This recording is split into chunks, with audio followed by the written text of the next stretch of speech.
अस्सलाम वालेकुम, आप देख रहे हैं पाकिस्तान टुनाइट। मैं हूं सैयद समर अब्बास। इंतखाबात को हुए एक हफ्ता हो गया, लेकिन सियासी बेचैनी और बेयकीनी अपनी जगह मौजूद भी है, बल्कि इसमें मुसलसल इजाफा भी हो रहा है। जहां हुकूमत साजी के लिए सियासी जोड़ तोड़ और राब्ते चल रहे हैं, वहां इलेक्शन नताइज को मुस्तरद किए जाने और इन नताइज के खिलाफ एहतजाजी सियासत को भी तेज किया जा रहा है। ग्रैंड डेमोक्रेटिक अलायंस ने पीपल्स पार्टी के खिलाफ सिंध में जाम शोरो इंटरचेंज पर बहुत बड़ा एहतजाजी धरना दिया हुआ है, जबकि JUIF ने भी सूबे के 3 मुकामात पर एहतजाजी धरने दिए हुए हैं। सिंध और पंजाब का बॉर्डर बंद कर दिया है। दूसरी जानिब पाकिस्तान तहरीक इंसाफ ने भी एहतजाजी सियासत को फिर से मुतहर्रिक करना शुरू कर दिया है। कल PTI की जानिब से मुल्क भर में एहतजाज की कॉल दी जा चुकी है, जबकि आज एक मेगा प्रेस कॉन्फ्रेंस में आलमी मीडिया के सामने वफाक में भी तहरीक इंसाफ को धांधली से हराने का इल्जाम लगा दिया गया है। पाकिस्तान तहरीक इंसाफ के बकौल उनकी जमात की 85 सीटें धांधली से छीनी गई। रात की तारीकी में मैंडेट चोरी हुआ और आलमी मीडिया दुनिया को बताया कि पाकिस्तानी अवाम को हक हुक्मरानी से महरूम रखा गया। इलेक्शन के दौरान पाकिस्तान की तारीख का सबसे बड़ा वोटर फ्रॉड वो इंफ्लिक्ट किया गया PTI के खिलाफ और PTI के कैंडिडेट्स के खिलाफ। 177 सीटों में से जो हमारी होनी चाहिए थी 92 सिर्फ हमें दी गई हैं और 85 सीट्स जो है वो फ्रॉडुलेंटली हमसे ली गई हैं। दूसरी जानिब तहरीक इंसाफ के इल्जाम के जवाब में मुस्लिम लीग नून की जानिब से भी तुर्की ब तुर्की जवाब दिया जा रहा है। पंजाब और वफाक में अगर तहरीक इंसाफ धांधली ज़दा इलेक्शन की दुहाई दे रही है, तो खैबर पख्तूनख्वा में मुस्लिम लीग नून इलेक्शन को नामंजूर करार देते हुए तहरीक इंसाफ पर डिजिटल दहशतगर्दी का इल्जाम दोहरा रही है। KPK के अंदर तो आपका फॉर्म 45 और फॉर्म 47 आप कहते हैं कि एक ही है। पंजाब और सिंध में और बलूचिस्तान में आप इस पे सवालात उठाते हैं। जहां पे हार रहे हैं वहां पे ये मीठा मीठा हफ हफ और कड़वा कड़वा थू थू की पॉलिसी मुझे समझ नहीं आती। नून लीग ने धांधली कर दी। भाई नून लीग ने धांधली करनी होती तो साथ वाले हल्के में भी कर लेते। तो भाई या तो कहें कि खैबर पख्तूनख्वा में भी धांधली हुई है, वरना फिर पंजाब में, सिंध में और बलूचिस्तान में धांधली का रोना रोना छोड़ दें। जहां सियासी तौर पर इंतखाबात के नताइज पर पॉइंट स्कोरिंग हो रही है, वहां अब इन नताइज पर एक कानूनी महाज भी खुलने जा रहा है, क्योंकि इन इंतखाबात को कलअदम करार दिए जाने से मुतालिक दरखास्त सुप्रीम कोर्ट के चीफ जस्टिस काजी फाइज ईसा, जस्टिस मोहम्मद अली मजहर और जस्टिस मुसर्रत हिलाली पर मुश्तमिल 3 रुकनी बेंच 19 फरवरी को इस केस की समाअत करने जा रहा है। एक तरफ इलेक्शन नताइज को मंजूर और नामंजूर किए जाने की गर्द सियासी महाज बन रहा है, तो दूसरी जानिब हुकूमत साजी के लिए जोड़ तोड़ जारी है। इम्कान जाहिर किया जा रहा है कि पीपल्स पार्टी और मुस्लिम लीग नून के दरमियान हुकूमत साजी और शराकत इक़्तिदार से मुतालिक फार्मूला भी इन तमाम मामलात पर तफसीली गुफ्तगू करेंगे।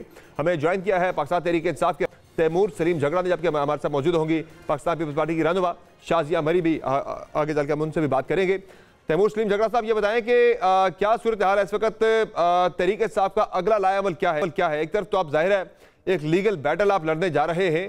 पिछले हफ्ते हमारे प्रोग्राम में ही बैरिस्टर गौहर साहब का ये बड़ा वाज़ेह तौर पर उन्होंने कहा था कि हम किसी इदारे के साथ टकराव की सियासत नहीं करेंगे, और दूसरा हम इस मरतबा ना धरना देंगे, ना हम सड़कें बंद करेंगे, ना कोई लॉन्ग मार्च होगा, सिर्फ पार्लियामेंट के अंदर एहतजाज होगा और लीगल बैटल लड़ी जाएगी। तो अब क्या लाएअमल चेंज हुआ है या वही है फिलहाल? नहीं जी, सबसे पहले ये बात तो बिल्कुल सही है कि हम चाहते हैं कि मुल्क के आगे जाने का एक रास्ता हो, और जो मुल्क की सबसे बड़ी पार्टी का और स्टेट का एक आमना सामना कराया गया था कि वो खत्म हो। देखिए, उसका रिजल्ट आपने देख लिया कि अवाम उल्टा इमरान खान के पीछे और ज्यादा पुख्तगी से खड़ी हो गई। दूसरी बात ये कि मैं अता तारड़ का जवाब देता हूं और शायद उसके बाद अता तारड़ जवाब ना दे सके। KP में धांधली हुई है, बहुत हुई है, पाकिस्तान तहरीक इंसाफ के खिलाफ हुई है। इसके बावजूद KP के अवाम और पश्तूनों ने, जिसको नवाज शरीफ ने बेवकूफ कहा था, उस मिकदार में PTI को वोट दिया है, और बहुत से ROs और बहुत से DCs ने बहुत सा प्रेशर रेजिस्ट किया है। उसकी वजह से मैंडेट तारीखी मिला है, 80% सीटें मिली है। लेकिन आपको धांधली चाहिए, मेरा सबूत खुद ही है। 25,000 वोट, 63% वोट पोल्ड, 1,000 कुछ वोट लेने वाले PMLN के कैंडिडेट से हारा, 100% फॉर्म 45 मौजूद। पेशावर में 13 में से 8 MPA की सीटें, PK 72, PK 73, PK 74, PK 75, PK 78, PK 79, PK 80 और PK 82 और एक NA की सीट NA 28। 9 सीटों में रिजल्ट चेंज किए गए, सारे सबूत मौजूद हैं। एक DC आफाक वजीर उनके साथ 2 पुलिस के अफसर हमारे सीसीपीओ इशफाक अनवर और SSP operations Kashif Abbasi polling rooms के अंदर बंद थे। 2 लोकेशंस पे सारे रिजल्ट्स जो हैं वो टैली हो रहे थे। इनफॉर्मली सारी ब्यूरोक्रेसी भी मानती है कि जो हुआ है वो उसको डिफेंड नहीं कर सकते। सही है। इनफॉर्मली आर्म्स भी मानते हैं जो 8 फरवरी के बाद गायब है, और ये केपी के और हलकों में भी हुआ।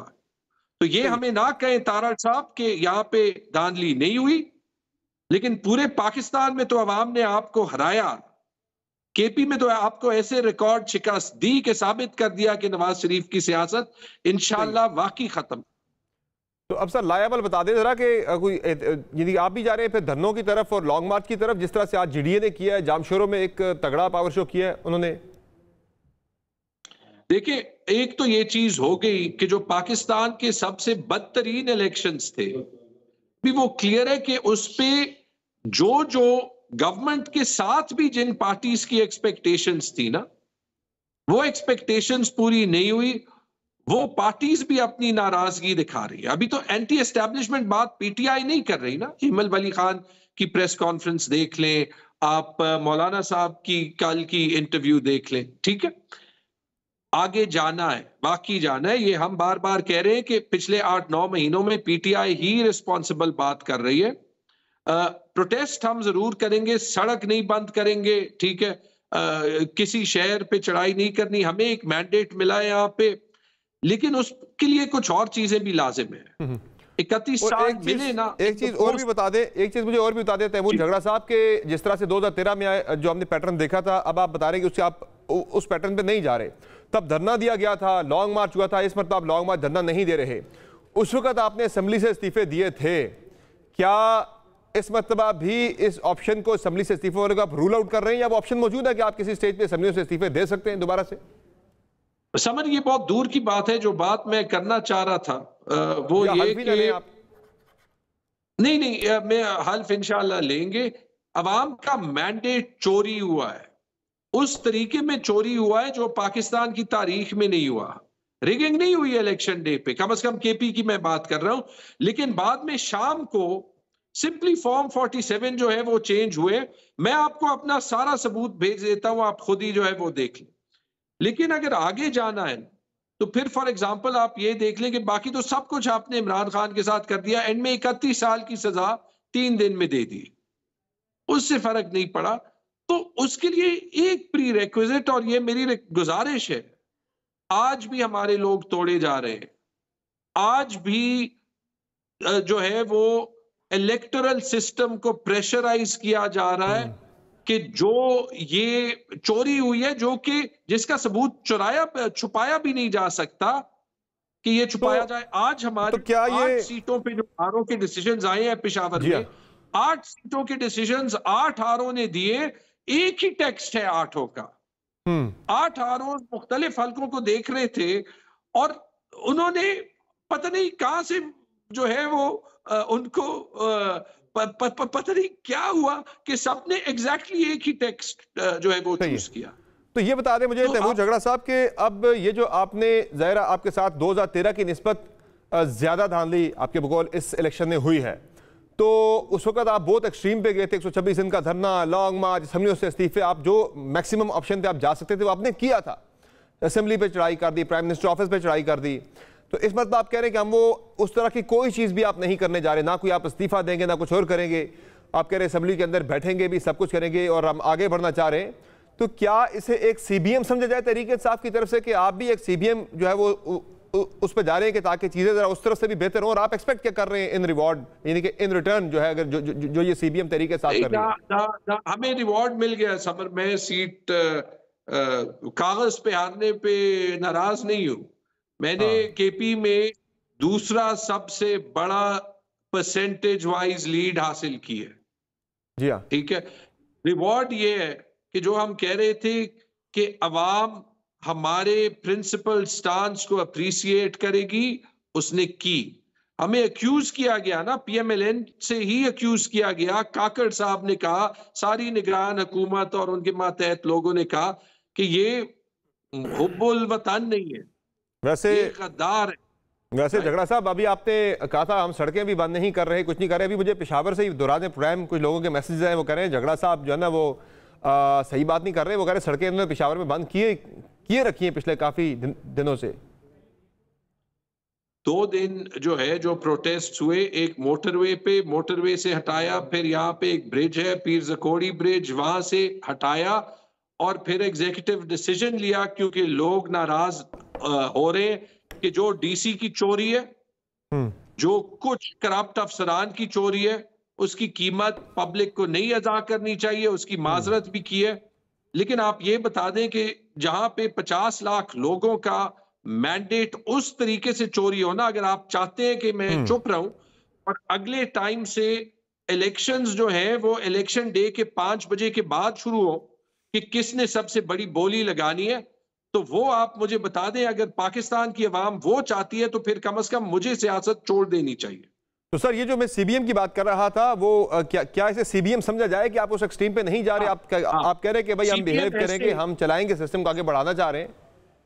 देखिए, बिहेव करने की भी बात नहीं है, बिहेव हमने थ्रू आउट किया है। शायद अगर अच्छे बच्चे वाला बिहेव आपने नहीं किया जो उस वक्त आप हर एक्सट्रीम पे गए, इस मतलब आप कह रहे हैं उस एक्सट्रीम पे आप नहीं जा रहे, तो ये फिर बिहेव करना ही हुआ ना सर। समर हमने किया, मैं अपनी बात कर सकता, मैं पार्टी के सारे रिस्पॉन्सिबल लोगों की बात कर सकता हूं, उनकी मैं बात नहीं कर सकता जो कि हमारे अपने आप को हमारे लीडरान कहते थे। अगर उनको कोई एतराजात थे तो वो कहते कि ये काम इस तरीके से नहीं करना चाहिए, ये काम इस तरीके से नहीं करना चाहिए, और उसके बाद वो भागे, they stabbed Imran Khan in the back, और उनको उसका भी जवाब मिला। हमने किया है, हमने बिहेव करने के बाद 10 महीने अपने घरों पे छापे भी देखे, हमने 10 महीने अपनी रेप्यूटेशंस को विलिफाई होते हुए भी देखा, लेकिन हमें कॉन्फिडेंस था कि एक दिन इंसाफ का निजाम वापस आएगा। पुख्तूनख्वा में आ गया। हमने रिवेंज भी नहीं लेना, इंतकाम नहीं लेना, लेकिन एहतसाब जरूर कर। कुछ सबक भी नहीं सीखना, लेसन भी लर्न नहीं करना कोई भी। कैसे? अगर आप कह रहे हैं सीबीएम हम भेज रहे हैं, क्यों भेज रहे हैं? सीबीएम इसलिए भेज रहे हैं क्योंकि मेरे ख्याल में we have to go out of the way कि हम ये बता दें कि ये पाकिस्तान की सबसे रिस्पॉन्सिबल पार्टी थी और सबसे रिस्पॉन्सिबल पार्टी है, और इमरान खान पाकिस्तान के सबसे रिस्पॉन्सिबल और विजनरी लीडर थे और अभी भी है। अभी तो अवाम ने प्रूफ कर लिया, लेकिन सबक इस बात का भी सीखना चाहिए कि जब सीबीएम को मान रहे हैं आप, यानी आप सीबीएम को मान रहे हैं, फिर आपके ये सीबीएम है। और दूसरा ये जो इसमें सीबीएम में थोड़ी सी गड़बड़ है कि अली बिन गंडापुर के नॉमिनेशन के ऊपर बड़ा एतराज उठ रहा है। ये बड़ा एतराज, ये मैं एतराज नहीं कर रहा, पूरे पाकिस्तान में एतराज लोग कर रहे हैं। जी शऊर लोग वो कह रहे हैं कि ये तरीके से आपने और खान साहब ने कोई ठीक फैसला नहीं किया, कोई रीजनेबल बंदे को लगाया जा सकता था जो सूबा चला सकता। अली बिन गंडापुर जो है वो कंट्रोवर्सीज में घिरा हुआ एक बंदा है, उसको लगाना सीएम के लिए नॉमिनेट करना, वो कह रहे हैं कि ये फिर जो है वो खान साहब जो है ना वो इशारा कुछ और दे रहे हैं। अली अमीन खान ने तो बड़ा अच्छा बयान दिया और सूबे के लीडर रहे और 5 साल प्रोविंशियल मिनिस्टर रहे और 4 साल फेडरल मिनिस्टर रहे, लेकिन इस इलेक्शन में तो पाकिस्तान के लोगों का नवाज शरीफ और उसकी सारी फैमिली पे इतराज था और फॉर्म 45 के मुताबिक वो 17 एनए सीटें जीते और 40 के 50 सूबाई सीटें जीते हैं। लेकिन उस इतराज के बावजूद मैं देखता हूं कि वो कहते हैं कि वजीर आजम शहबाज शरीफ होगा और वजीर आला मरियम नवाज शरीफ होगी। तो पाकिस्तान के अवाम के इतराज को तो किसी ने भी नहीं सुना। तो आप भी गवर्नमेंट बना सकते हैं ना। वो अगर 62-63 सीटें लेके अगर वो बाकी पार्टियों को मिला रहे हैं साथ, तो आपको भी मिलाना चाहिए था। अभी आप जो है मौलाना फजलुर रहमान तक के पहुंच गए हैं कि जिनके साथ आपका शदीद तरीन इख्तलाफ था। कल को वो आपको यहूदी एजेंट, आप उन्हें मजीद अलकाबात से पुकारते थे, बहुत ही नामुनासिब अलकाबात से एक दूसरे को पुकारा जाता था। आज आप शिर शकर हो गए आपस में ना। तो यही बात आप अगर पीपल्स पार्टी के लिए अगर आप रवैया इख्तियार करते, आप पीपल्स पार्टी से रब्ता करते, वो भी एक डेमोक्रेटिक जमात है, तो आपकी और उनकी मिलकर गवर्नमेंट बन सकती थी। बल्कि मैं समझता हूं कि मैं आपको खबर भी दे रहा हूं नाजरीन के लिए भी, आज भी मुस्लिम लीग नून को शदीद किस्म का शक है इस बात का कि कहीं पीपल्स पार्टी और तहरीक इंसाफ आपस में जुड़ ना जाएं। ये मैं आपको बता रहा हूं, आज भी उन्हें शक है इस बात का कि पीपल्स पार्टी और तहरीक इंसाफ कहीं जुड़ ना जाएं। तो आप उनसे रब्ता करते, शायद आपकी बात बन सकती है। और मुझे ये भी इस बात का है, मैं आपको बता रहा हूं कि ऑन एयर के पीपल्स पार्टी वाज एक्सपेक्टिंग कि शायद तहरीक इंसाफ के साथ मामला हमारा बन भी जाए। उनकी भी प्रेफर्ड चॉइस आप ही शायद होते नून लीग के बजाय। सबसे पहले कॉन्ट्रडिक्शन तो ये थी कि यही पार्टियां हमें 10 दिन पहले कुछ और कह रही थी। हमें वोट मिला है असूल का। 10 दिन पहले तो वो नून लीग के बारे में भी कुछ और बात कर रहे थे। बात तो करने देना। जी जी बोलिए। हमें असूल मिला है, वोट मिला है असूल का, रूल ऑफ लॉ और कॉन्स्टिट्यूशन वापस लाने का, जमहूरियत को डिफेंड करने का। नून लीग को मैं पर्सनली तसल्ली दे सकता हूं कि इस टाइप की हुकूमत हम नहीं बनाएंगे जो इमरान खान के इन असूलों को कॉम्प्रोमाइज करे। लेकिन ये मुझे नवाज शरीफ, शहबाज शरीफ और मरियम नवाज शरीफ के लिए डर भी है, नसीहत भी है। अगर किसी तरीके से आप 5-10 दिन हुकूमत भी कर ले, एंजॉय उसे जरूर कर ले, उसके बाद आपको ये जो 2-4 वोट मिले हैं ये भी नहीं मिलते। सही है। अच्छा मुझे सर आप ये बता दें कि इसके अलावा अब आगे की हम जब बात करें सेंटर में, फिर एक बयान में देख रहा था कुछ देर पहले बैरिस्टर सैफ साहब का कि भाई हम पंजाब में और सेंटर में अपोजिशन नहीं बैठ रहे, तो क्या ये फैसला हो गया और कम्युनिकेट कर दिया खान साहब ने कि भाई अपोजिशन नहीं बैठना आपने सेंटर में और पंजाब में? देखिए, compare to making a compromise और एक कॉम्प्रोमाइज गवर्नमेंट चलाने का, उस वक्त तक अपोजिशन में बैठना बेहतर है। जैसे ये फॉर्म 45 गिने जाएंगे, ट्रिब्यूनल्स तक ले जा रहे हैं ना, अगर पाकिस्तान ने आगे बढ़ना है तो सिर्फ पाकिस्तान तहरीके इंसाफ ने तो जो है वो, पाकिस्तान तहरीके इंसाफ ने तो एक ही बात कही थी कि अवाम हमारे साथ है, हमने साबित कर लिया। लेकिन जो रिकॉर्ड दहशत स्टेट की पाकिस्तान तहरीके इंसाफ के खिलाफ हुई है, हमने बर्दाश्त की है, आज भी मैं आपके सामने हंस रहा हूं। सही है। ये सबक भी सीखना चाहिए कि आप अवाम को एक मैसेज जरूर दें, लेकिन जरूरी नहीं है कि अवाम वो मैसेज सुने और उस कॉन्टेक्स्ट में हमारे एमपीएस और एमएनएस की लॉयल्टीज बदलना, अभी भी जबरी गुमशुदगियां करना, या ये पीपल्स पार्टी से भी आज आपके आज आमिर डोगर साहब मिले, पीपल्स पार्टी के भी जो है रहनुमा राजा परवेज अशरफ साहब स्पीकर नेशनल असेंबली, उनसे भी मिले कुछ देर पहले। ये क्या माजरा है? वैसे उस पर वजाहत ये जारी करवाई गई है कि वो जी कौमी असम्बली के वाले से जो होते हैं लॉजेस होते हैं उनकी अलॉटमेंट के वाले से बात हुई। अभी तो नया स्पीकर जब आता है, इलेक्ट होता है, वो लॉजेस की अलॉटमेंट करता है, पुराने वाला आउटगोइंग कभी भी नहीं करता। आप ही पार्लियामेंटेरियन रहे, आपको ज्यादा बेहतर पता है। ये वजाहत जो है वो समझ में नहीं आई मेरी, आपको समझ आई है ये वजाहत कि भाई लॉजेस के लिए ये हो रहा है सारा? मैंने सुनी नहीं, लेकिन जब किसी से बात नहीं भी करते तो इतराज, किसी से बात कर भी ले तो इतराज। तो अब इसमें आप समझाएं मैं क्या? पूछ रहा हूं कि ये क्या वाकयातन है पॉलिसी की, पीपल्स पार्टी को आप रीच आउट कर रहे हैं, एक ऑफिशियल पॉलिसी है? नहीं, मैंने मुलाकात का नहीं सुना, लेकिन जैसे मैंने कहा कि कुछ ऐसी बातें हैं, ये कहीं नहीं कहा कि पीपल्स पार्टी से बात नहीं कर सकते। खान साहब ने कहा पीपल्स पार्टी के साथ हमने हुकूमत नहीं बनानी। देखिए, एक चीज का फैसला कर ले इस इलेक्शंस के बाद, ऐसे इलेक्शंस क़यामत तक पाकिस्तान में दोबारा नहीं होने चाहिए। सीरियसली मुझे जितना अफसोस हुआ है कि ग्रेड 22 के, ग्रेड 21 के, ग्रेड 20 के अफसर आपको कह रहे हैं कि आप मजबूर हैं, जो पुलिस में, ब्यूरोक्रेसी में, अगर ये हाल करना है एक डिजायर्ड रिजल्ट लेने के लिए, तो मुझे बता दें कि नुकसान हम पहुंचा रहे हैं या ये काकड़ साहब की हुकूमत है जिसने ये किया है कि ये पहुंचा रही है। बहुत शुक्रिया तैमूर सलीम झगड़ा साहब में कीमती वक्त दिया, जिनका कहना है कि बात हो सकती है, पीपल्स पार्टी के साथ ही बात हो सकती है, दरवाजे बंद नहीं हुए, लेकिन इक़्तिदार उनके साथ जो है शराकत इक़्तिदार नहीं हो सकता, मिलकर हुकूमत नहीं बनाई जा सकती। प्रोग्राम में एक ब्रेक लेके ब्रेक से वापस आएंगे, बात करेंगे पाकिस्तान पीपल्स पार्टी की मरकजी सेक्रेटरी तरात जो है शाजिया भरी साहबा, उनसे कि पीपल्स पार्टी क्या सोच रही है इस हवाले से, चूंकि पीपल्स पार्टी के ही होम ग्राउंड में आज एक बड़ा प्रोटेस्ट हो रहा है जीडीए का। बातों की ब्रेक के बाद हमारे साथ रहेगा।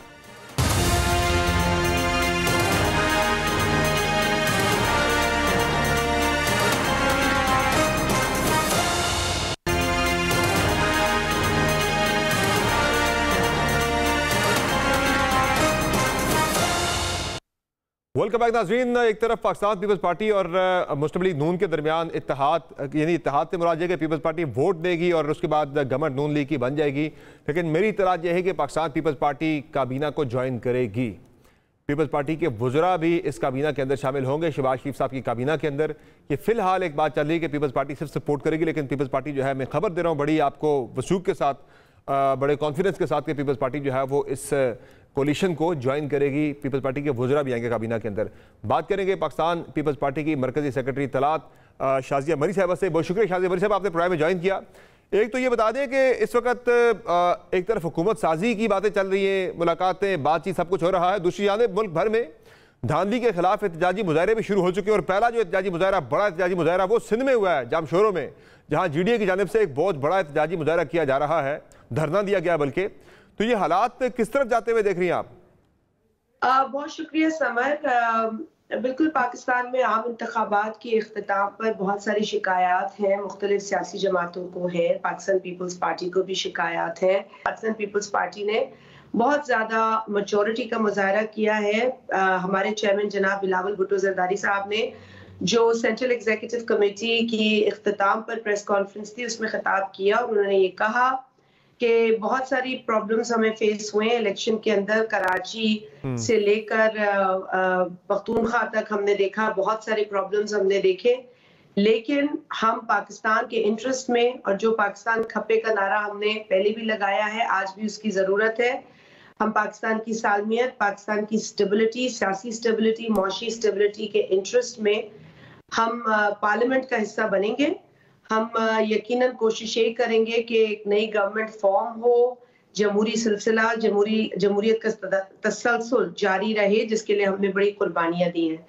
अब आ जाते हैं जो सिंध के अंदर आज एक इज्तिमा हुआ है, एक रूहानी जमात है जिसके सरबराह पीर पगारा साहब है।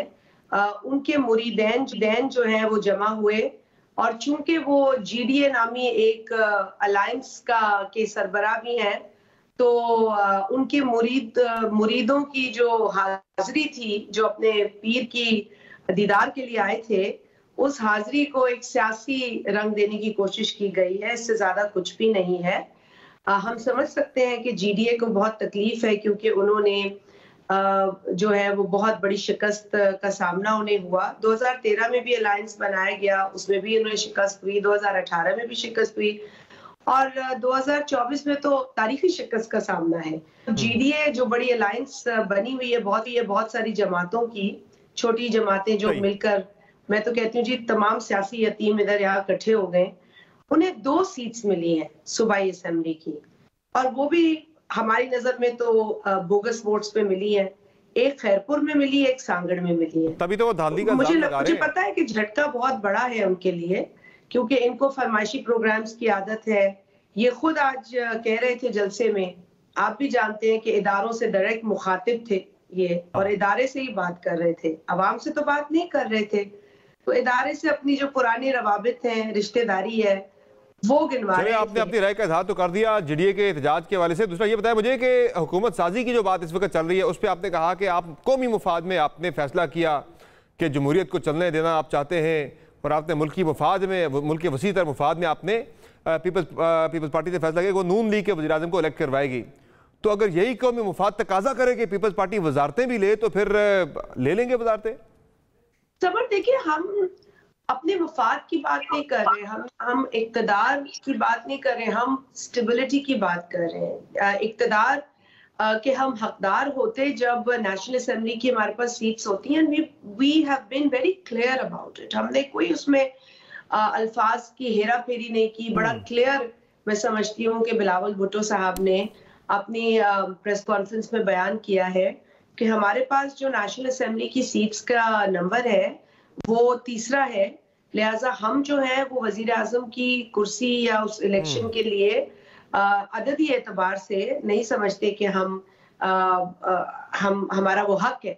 अलबत्ता हमारा ये फर्ज जरूर है बतौर एक जमहूरी जमात जिसने सबसे ज्यादा कुर्बानियां पाकिस्तान में दी, कि हम जमहूरियत के जो तसलसल है उसको रुकने ना दें, हम अपनी कंट्रीब्यूशन करें। जैसे हमने इलेक्शन के डेट की अनाउंसमेंट में अपना रोल अदा किया, हमने इलेक्शन की डेट के अनाउंसमेंट के बाद शेड्यूल की अनाउंसमेंट में अपना रोल अदा किया और सिर्फ हमने किया।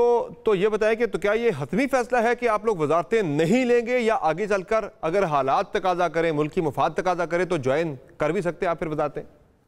फिलवक्त हमारी जो 2 रोजा सेंट्रल एग्जीक्यूटिव कमेटी की मीटिंग के अंदर हमारी जो कॉन्वर्सेशन हुई है जमात के तमाम अरकान से जो इस कमेटी के मेंबर्स हैं, इनका हिस्सा है, उनसे मुशावरत के बाद तो हमने यही ऐलान किया है।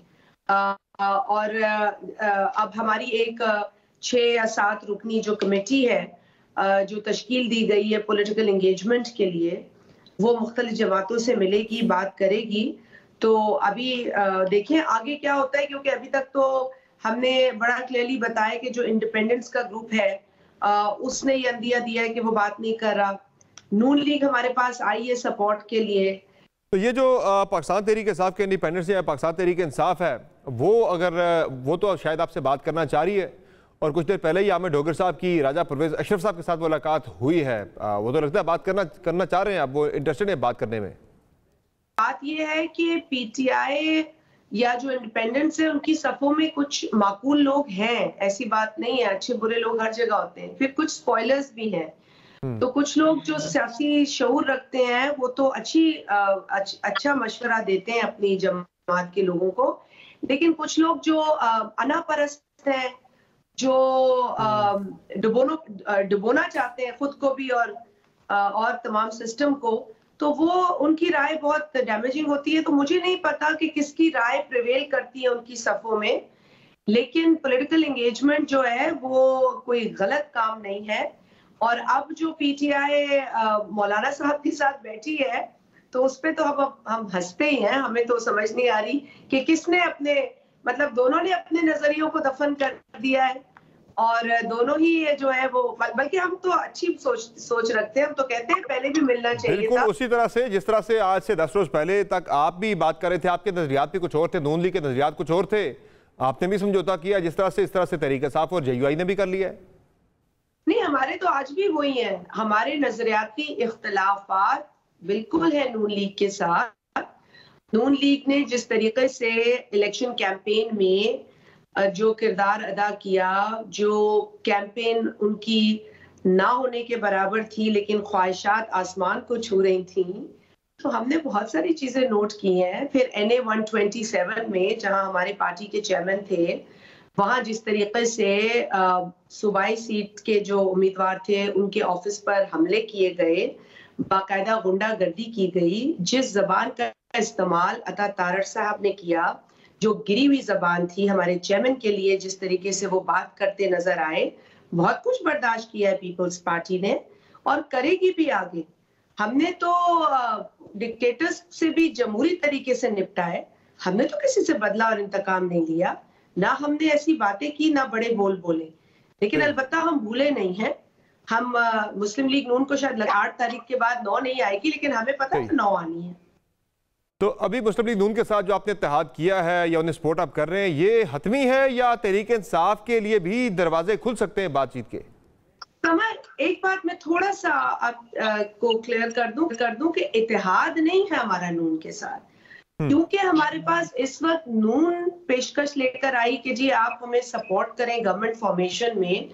और देखिए, अगर हमारे पास इंडिपेंडेंस नहीं करते और अगर अभी कोई चेंज आया है तो वो आप मुझे खबर दे रहे हैं, लेकिन अगर उनसे बात नहीं होती जिनके पास ज्यादा नंबर्स हैं और जो दूसरे नंबर पे जमात है वो आ जाती है, और पीपल्स पार्टी चाहती है कि गवर्नमेंट फॉर्मेशन हो, चाहती है कि पार्लियामेंट का कयाम हो, चाहती है कि जमहूरियत चले, हम नहीं चाहते कि इस मुल्क में केओस बढ़े, तो पीपल्स पार्टी को किसी का तो साथ देना पड़ेगा ना मुल्क को वो स्टेबल करने के लिए।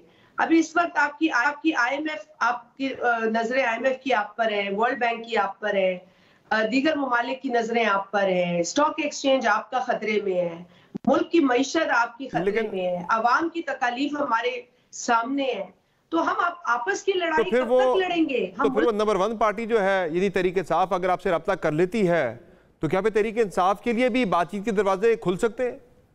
पीपल्स पार्टी के दरवाजे कभी किसी के लिए बंद नहीं है। पॉलिटिकल एंगेजमेंट हमारी प्रायोरिटी है और हमने रेकंसिलिएशन पर भी बड़ा जो है वो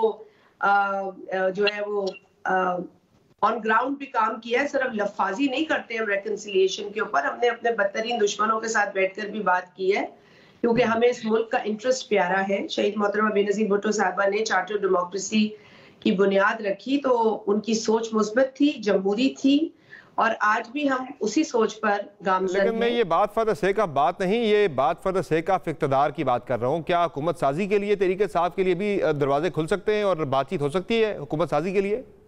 जी, हमने किसी पे अपने दरवाजे बंद नहीं किए। हमें तो उनसे मैसेजेस आते हैं कि जी हम बात नहीं करेंगे, आप people's party no go area है और ऑल ऑफ दैट, तो हम उनसे सुनते हैं। तो इस तरह की बातें फिर वो करते हैं, फिर कोई कहता है करेंगे। जैसे मैंने कहा कि माकूल लोग तो हर जमात में होते हैं, हो सकता है कुछ अच्छे लोग उधर भी हो, कुछ सेंसिबल लोग हो और कुछ स्पॉयलर्स हो, कुछ डिबोने वाले हो, कुछ देखें लोग अपने एडवाइजर से ही जो है वो या तो डूबते हैं या उभरते हैं। तो मैं तो समझती हूँ कि पीटीआई में हैं ऐसे लोग जो ऐसी एडवाइस देते हैं जो सिर्फ नुकसान देती है, और शायद कुछ ऐसे लोग हैं जो बेहतर एडवाइस देते हैं। तो मुझे नहीं पता, मैंने पहले भी कहा था at the cost of repeating my self, कि पता नहीं किसकी एडवाइस प्रिवेल करती है, सेंसिबल लोगों की करती है या उनकी करती है जो अनापरस्त है। तो फिर अगर संजीदा लोगों की राय तरीके साथ पे प्रिवेल कर जाती है तो फिर इस बात को आप खारिज इम्कान करार नहीं दे रही कि पीपल्स पार्टी और तरीके साथ का इत्तेहाद भी हो सकता है? नहीं, मैं कह रही हूँ कि जो इंडिपेंडेंट्स आए हैं, अगर उनकी जो पूरा ग्रुप है, मुझे नहीं पता कि उस ग्रुप में भी कोई धड़े हैं कि नहीं है, I am not sure of that. मुझे ऐसा लगता है कि उसमें भी धड़े हैं, उसमें भी ग्रुप्स हैं, क्योंकि कहीं से कोई आवाज आती है, कहीं से कोई आती है। मेरा ख्याल है कि मुल्क मुतहम्मिल नहीं है इन चीजों का इस वक्त, और हमने बहुत सारी चीजें देख ली हैं, इंतशार देख लिया है, तकसीम देख ली है, नफरत देख ली है। अब हमें इत्तेहाद और प्रॉस्पेरिटी की जरूरत है, और पाकिस्तान के जितनी भी जख्म है उनको हमें भरने की जरूरत है। तो इसको हम ही भरेंगे ना समर, और कौन करेगा? कोई बाहर से तो आके नहीं करेगा। किसी ने कह दिया तो पीटीआई से कि अमेरिका आके करेगा, तो मैं तो नहीं अंडरस्टैंडेबल है। मुझे फाइनली ये बता दें कि वज़ीर आला हसन से मुतल्लिक कोई फैसला हुआ है या नहीं हुआ? क्योंकि बात तो आपकी बड़ी क्लियर मेजॉरिटी है। नहीं, अब तक तो कोई फैसला हुआ नहीं है, अनकरीब हो जाएगा, क्योंकि हमारे पास गवर्नमेंट फॉर्मेशन के लिए तो बहुत कंफर्टेबल नंबर्स हैं, और गवर्नमेंट भी बन रही है। आगे चीफ मिनिस्टर का भी ऐलान होगा, तो काबीना का भी होगा। तो मेरा ख्याल है कि अभी चूंकि पॉलिटिकल एंगेजमेंट फेडरल लेवल पर चल रही थी, लिहाजा इसलिए यहाँ के जो सूबाई सतह के फैसले हैं वो अभी तक अनाउंस नहीं हुए, लेकिन बहुत शुक्रिया शाजिया मरी साहब प्रोग्राम में कीमती वक्त देने के लिए। शाजिया मरी पाकिस्तान पीपल्स पार्टी की मरकजी सेक्रेटरी इत्तलात, इनका कहना है कि पीपल्स पार्टी ने किसी भी पार्टी के साथ बातचीत के दरवाजे बंद नहीं किए। तहरीक इंसाफ में अगर सेंसिबल लोगों की राय प्रिवेल कर जाती है, संजीदा लोगों की राय प्रिवेल कर जाती है, तो उनके साथ भी बातचीत हो सकती है। हुकूमत साजी के हवाले से इसको खारिज इम्कान करार नहीं दे सकते। प्रोग्राम में एक ब्रेक लेंगे, ब्रेक के बाद जो मौजूदा सियासी सूरत हाल है, हुकूमत कितना अरसा चल पाएगी, जो इस वक्त एहतजाजी तहरीक एक पनप रही है, शुरू होने को है बल्कि शुरू हो चुकी है, ये कितनी खतरनाक साबित हो सकती है ऑलरेडी एक कमज़ोर हुकूमत के लिए। ब्रेक के बाद तजिया शामिल करेंगे। मुजीबर रहमान शामी साहब का हमारे साथ रहेगा।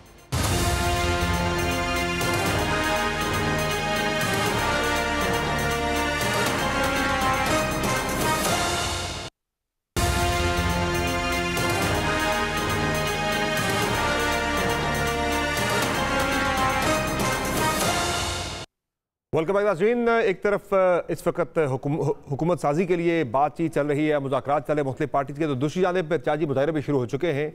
एक कमज़ोर हुकूमत के होते हुए किस तरह से मामला चल पाएंगे अगर एक बड़ी तारीख शुरू हो जाती है, बात करेंगे। सीनियर तज्ज़ेकार हैं, सीनियर साफ़ी हैं मुजीबर रहमान शामी साहब, उनसे बात करते हैं। सर बहुत शुक्रिया आपने प्रोग्राम में ज्वाइन किया। ये बताएं सर कि इस वक्त शराकत इक़्तिदार के लिए हुकूमत साजी के लिए भी बातचीत शुरू हो चुकी है, लेकिन ज़ाहिर है एक कमज़ोर हुकूमत बन रही है, एक कमज़ोर इत्तेहाद बन रहा है। साथ साथ मुल्क में एहतजाजी मुजाहरे भी शुरू हो चुके हैं। JUI ने, जमात इस्लामी ने मुजाहरे शुरू कर दिए, GDA ने बड़ा आज जामशोरे में बहुत बड़ा प्रोटेस्ट किया है। ये हालात सर किस तरफ जाते हुए नजर आ रहे हैं? देखिए, एहतजाज तो हो रहा है और धांधली के इल्जामात भी लग रहे हैं, और कहीं ना कहीं कुछ नशिस्तों पर कुछ ना कुछ हो भी गया होगा। लेकिन बुनियादी बात यह है कि अगर पैटर्न देखें आप पोलिंग का, तो उसमें कोई गैर मामूली तब्दीली नहीं है। यानी PTI ने कोई 1/3 वोट हासिल किए हैं, 33%, 34% वोट हासिल किए हैं, और उसके मुखालिफिन जो हैं उनमें मुस्लिम लीग नून है, पीपल्स पार्टी है, JUI है और दूसरी जमातें हैं। तो ये 2/3 वोट जो है इन्होंने हासिल किए हैं। अब नशिस्तों के मामले में तो कुछ कहा नहीं जा सकता। 47 के मुताबिक सर शिकायत मौजूद है और उनका अजाला भी होना चाहिए और मेरा ख्याल बर्क रफ्तारी के साथ उनका जायजा लिया जाना चाहिए। इलेक्शन कमीशन की जिम्मेदारी है और जो इलेक्शन ट्रिब्यूनल कायम हो रहे हैं उनकी भी जिम्मेदारी है कि मामला को उलझाए ना। सही है और जल्द अज जल्द फैसला करें। आपने देखा सर, मुझे ये बताएं शामी साहब, मुझे ये बताएं कि आज जो प्रोटेस्ट हुआ है इनका आज GDA का, उसमें जो पीर सबूतुल्लाह राशिदी ने बड़ी खौफनाक बातें की हैं, वो तो कोई मार्शल लॉ की बातें भी करने लग गए। तो है ऐसा खतरा सर कोई, या जस्ट वो कोई और किसी कॉन्टेक्स्ट में बात कर रहे हैं या जस्ट डरा रहे हैं हमें? देखिए जो GDA है आज तक कभी सुबह आप देखें गुज़श्ता कई सालों से वो अपोजिशन का किरदार अदा कर रही है। तो सिंध में तो पीपल्स पार्टी जो है वो पॉपुलर वोट उसके साथ रहा है और अंदरूनी सिंध उसको एक अक्सरियत की हमायत हासिल रही है। और इसी तरीके से आप देखें पंजाब में तो मुस्लिम लीग नून जो है वो इस वक्त मेजॉरिटी अपनी बनाने में कामयाब हो गई है। तो जो गुज़श्ता इलेक्शन है उसमें भी मुस्लिम लीग नून सबसे बड़ी जमात थी यहाँ की, लेकिन फिर आज़ाद उम्मीदवारों को साथ मिलाकर PTI ने हुकूमत बना ली। और KPK में तो बिला शिरकत गैर जो है तहरीक इंसाफ का परचम लहरा रहा है। तो और मरकज में भी कोई 100 के लगभग नशिस्तें जो हैं वो PTI के पास हैं। तो ये कहना तो बहुत मुश्किल होगा ना कि कोई धांधली ऐसी हुई है वो कोई 100% नताज बदल गए हैं। हाँ, इक्का दुक्का सूरत हाल ऐसी खराब हो सकती है और ये यानी ऐसा नहीं है कि जीरो जो है वो हीरो बन गया है और हीरो जो है वो जीरो बन गया है। तो GDA जो है उसकी शिकायत अपनी जगह दुरुस्त हो सकती है, लेकिन GDA का उसकी हुकूमत तो सूबा सिंध में कब कायम हुई है कि अब उनको शिकायत हो कि हमारे हाथ से जमीन खींच ली गई है, हमारे पांव से जमीन खींच ली गई है। तो शमी साहब, आपने 1977 में 9 सितारों वाली तहरीक भी देखी है। जिस तरह इस वक्त हम देख रहे हैं कि PTI मौलाना फजल रहमान की पार्टी होगी, स्ट्रीट पावर दोनों के पास बहुत तगड़ी है। GDA, जमात इस्लामी, बलूचिस्तान की कॉम्प्रेस जमातें, ये सारी मिलकर अगर कोई एक बड़ी मूवमेंट लॉन्च करती हैं तो क्या ये 9 सितारों जैसी तहरीक आप देख रहे हैं मुल्क के अंदर?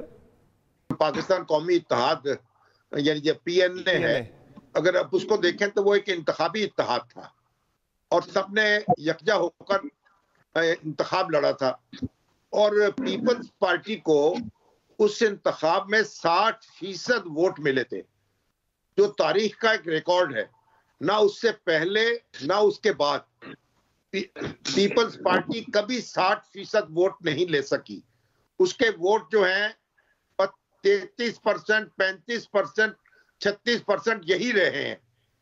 तो आप इससे अंदाजा लगा सकते हैं कि जाली वोट कितनी बड़ी तादाद में डाला गया और बक्से किस तरह भरे गए। तो इसलिए उस इंतखाब का इस इंतखाब से हम मुकाबला नहीं कर सकते। और उसमें एक ऑर्गेनाइज धांधली हुई थी जिसके शवाहद भी बाद में दे दिए गए। और फिर जो हारने वाले थे उन्होंने ये कहा कि हम असेंबलियों में एक दिन के लिए नहीं बैठेंगे और वो नहीं बैठे। सर, वो ऑर्गेनाइज धांधली थी, ये डिसऑर्गेनाइज धांधली थी। धांधली तो यहाँ पे भी ज़ाहिर है, जिस तरह से फॉर्म 45 में रिजल्ट कुछ हो रहा है, 47 में ऑल टुगेदर चेंज कर दिया गया। सर, अब मुझे ये बताएं, ये जो मोमेंटम बन रहा है, जाम शोरों में आज बड़ा मुजाहरा हुआ है, तहरीक इंसाफ JUI के साथ प्लान कर रही है आगे भी एक बड़ी मूवमेंट का, तो ये मोमेंटम सर आपको क्या बता रहा है कि ये किस तरफ मामला जाएगा?